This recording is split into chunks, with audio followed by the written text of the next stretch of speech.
Hello दोस्तों, मैं एक न्यू एक्सप्लेनर हूँ। आई होप आपको मेरी ये वीडियो अच्छी लगेगी। तो बिना किसी देरी के शुरू करते हैं lords of all demons and god का फर्स्ट एपिसोड। वीडियो शुरू होती है और हमें एक बच्चे के रोने की आवाज सुनाई देती है जो कि पानी के साथ बहता हुआ कहीं जा रहा था। वहाँ पर खड़ी हुई डीमन गर्ल्स भी उस बच्चे को देखती हैं और एक डीमन गर्ल तो उस बच्चे की टोकरी के नीचे ही तैरने लगती है। उस बच्चे के पास एक लॉकेट होता है जिसकी वजह से डार्कनेस उसके करीब नहीं आ पाती, लेकिन वो उसका पीछा करती है। फिर हमें दिखाया जाता है कुछ ओल्ड मैन्स उस बच्चे को पानी से उठाकर अपने घर ले आए थे, जहां वो बात कर रहे होते हैं आखिर ये बच्चा है कौन और ये कहां से आया है, आखिर इसने बाहर सरवाइव कैसे किया। मास्टर ने तो बोला था अंधेरा होने से पहले ही घर वापस आ जाया करो, लेकिन ये बच्चा अंधेरा होने के बाद भी घर से बाहर था। फिर वहाँ पे खड़ा हुआ एक गूंगा आदमी इशारों से बताता है कि इसके लॉकेट की तरफ देख। वहाँ पर एक मॉन्क भी होता है जो कि उस गूंगे के इशारों को ट्रांसलेट करता है। वो गूंगा इशारों में कह रहा होता है कि ये लॉकेट बिल्कुल वैसा ही है जैसा कि हमारे विलेज के गॉड की मूर्ति में है। इस लॉकेट पर लगा हुआ ये स्टोन डार्कनेस को दूर भगाता है। ये सुनकर सब लोग बोलते हैं हाँ शायद ऐसा हो सकता है, इस लॉकेट की वजह से ही इस बच्चे ने सरवाइव किया हो। लेकिन वो छोटा बच्चा लगातार रोए ही जा रहा होता है, जिस वजह से एक ओल्ड मैन बोलता है तुम लोग अपनी बकवास बंद करो, मैं इस बच्चे को उठाकर बाहर फेंक रहा हूँ। ये बोलकर ओल्ड मैन बहुत ही गुस्से से अपने दोनों हाथों को टेबल पर मारता है, जिसकी वजह से बच्चा ऊपर उठ जाता है और वो और भी ज्यादा जोर से रोने लगता है। वो ओल्ड मैन यहीं रुकता नहीं, वो उस बच्चे को बाहर फेंक देता है, लेकिन बाहर गिरने से पहले ही एक और आदमी उस बच्चे को पकड़ लेता है और बोलता है क्या तुम लोग पागल हो गए हो। इतने में वहां पर एक और आदमी आता है जिसने अपनी आंखों पर पट्टी बांधी होती है। वो बोलता है अक्सर लोग जंगल में बच्चों को छोड़ देते हैं क्योंकि वे उन्हें पाल नहीं सकते, और वैसे भी जहाँ पर हमारे खाने पीने के लिए कुछ नहीं है तो हम इस बच्चे को कैसे पालेंगे। तो हमारे लिए बेहतर यही है कि हम इस बच्चे को किसी और को दे दें। तो वहां पर खड़ा हुआ एक मास्क मैन बोलता है क्यों ना मैं इसे अपने सीरियल इंसेक्ट से कटवा लूं, तो ये यहीं खत्म हो जाएगा। ये बोलते ही हम उस बच्चे के पास एक कीड़े को देखते हैं जिसको कि एक लेडी आकर फौरन ही मार देती है, और वो लेडी उन सब ओल्ड मैन से बोलती है इस बच्चे से अपने हाथ दूर हटाओ, मेरे पास एक गाय है जिससे मैं इस बच्चे को दूध पिला सकती हूँ और मुझे तुम लोगों के सपोर्ट की कोई जरूरत नहीं।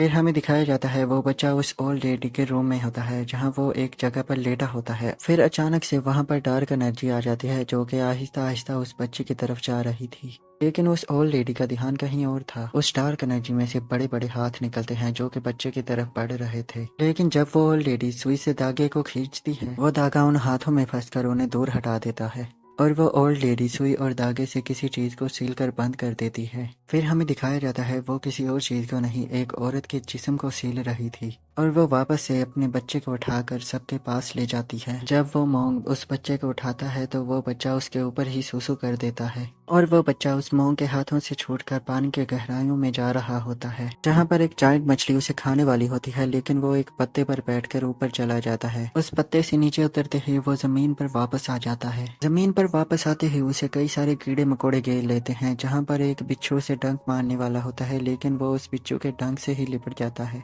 ऐसा करते करते वो बच्चा पहाड़ के एंड पर पहुंच जाता है, जहां पर सब लोग उसे देखकर हैरान हो जाते हैं। जब वो बच्चा पहाड़ से नीचे कूदता है तो सबके होश उड़ जाते हैं। एक आदमी तो उस बच्चे को बचाने के लिए उसके पीछे दौड़ पड़ता है, लेकिन हम देखते हैं कि वो बच्चा हंसते मुस्कुराते नीचे गिर रहा होता है। उस बच्चे को इस चीज की कोई परवाह नहीं थी कि वो कहाँ जा रहा है। इतने में वहाँ पर एक ईगल आ जाती है जो कि उसे पकड़कर अपने घर की तरफ ले जाने लगती है। वहाँ पर एक आदमी उस बच्चे को बचाने के लिए आता है, लेकिन वो बच्चा खुद ही उस आदमी की आंखों में उंगलियां डाल देता है।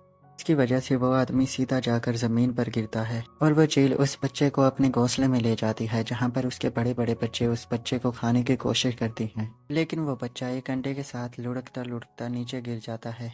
और हमें दिखाया जाता है वो बच्चा आहिस्ता आहिस्ता बड़ा होना शुरू हो गया था। वक्त गुजरने के साथ साथ उसकी एज भी बढ़ने लगी थी, और जैसे ही वो आसमान से नीचे गिरता है उसकी पीठ पर लगी हुई बास्केट उसके मुंह पर आकर लगती है, जिसके बाद वो वापस से उसे ठीक करता है और देखता है कि वो मोस्टर फॉरेस्ट के बिल्कुल बीचों बीच खड़ा है, जहाँ पर मोस्टर ही मोस्टर मौजूद है। वो वहाँ से एक नेचुरल हर्ब लेता है और एक मूर्ति के सामने आकर खड़ा हो जाता है। वह मूर्ति उसे देखने में ही डरावनी लगती है। जैसे ही उस मूर्ति पर छाँव हो जाती है वहाँ पर एक अजीब सी हलचल होने लगती है, जिससे वो बहुत ही डर जाता है क्योंकि जितने भी उसके आसपास पत्थर पड़े थे वो आसमान में ऊपर आ गए थे। जैसे ही वो उन पत्थरों को टच करता है तो वो बिना किसी ग्रेविटी के आसपास मूव करने लगते हैं। जैसे ही सूरज की रोशनी इस मूर्ति पर पड़ती है तो ग्रेविटी नॉर्मल हो जाती है और वो पत्थर भी नीचे गिर जाते हैं। ये देखकर जिनमू वापस से बहुत ही ज्यादा डर जाता है और वहां से दूर निकल जाता है। फिर हमें अगले सीन में दिखाया जाता है जिनमू एक मूर्ति के ऊपर चढ़ रहा होता है जो कि बादलों से भी ज्यादा ऊंची थी, लेकिन जिन हार मानने वालों में से नहीं, वो उस मूर्ति के ऊपर चढ़ जाता है और वो मूर्ति के ऊपर से एक पत्थर आसमान की तरफ थ्रो करता है जो कि किसी चीज से टकरा कर गायब हो जाता है। फिर हमें दिखाया जाता है कि जिनमू वहां पर लेटे लेटे ही सो गया था। फिर अंधेरा हो जाता है और वहां पर एक जाइंट फेस अपीयर होता है जिसकी के एक ही आंख दिखाई दे रही थी जो कि गोल्डन कलर की थी। उसके बाद जब जिन की आंख खुलती है तो वह अपने घर में होता है। जिन को होश में आता देखकर सब लोग खुश हो जाते हैं और बोलते हैं तुम्हारा दिमाग तो नहीं खराब हो गया है, हमने तुम्हें कुछ हर्ब लेने के लिए भेजा था लेकिन तुम बाहर जाकर सो गए, तुम्हें दिखाई नहीं देता बाहर कितना अंधेरा होने वाला था, अगर तुमने अगली बार ऐसा किया तो तुम्हारा बाहर जाना बंद